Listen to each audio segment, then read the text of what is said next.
Ng taon ay panahon po ng selebrasyon at pagbabago. Pero bawat taon, hindi po nawawala ang mga pamahiin. Totoo po kaya ang mga ito o gawa-gawa lang? Sabi nila, kailangan ng 12 bilog na prutas para magkaroon ng swerte sa buong taon.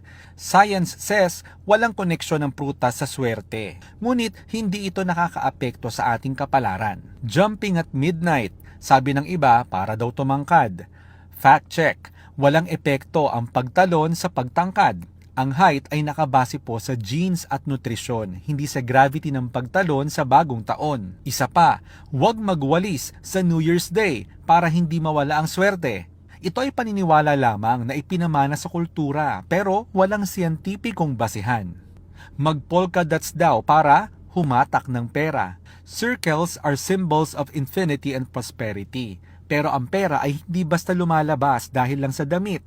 Gumamit daw ng paputok para itaboy ang malas at masasamang espiritu. Pero ayon sa siyensya, noise doesn't drive spirits away. Pero delikado ito sa kalikasan at kalusugan.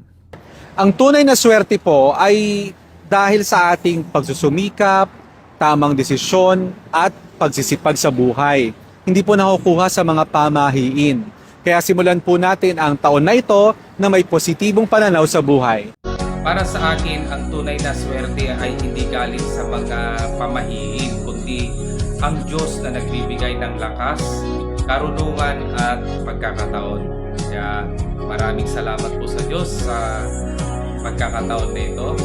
God bless po sa ating lahat.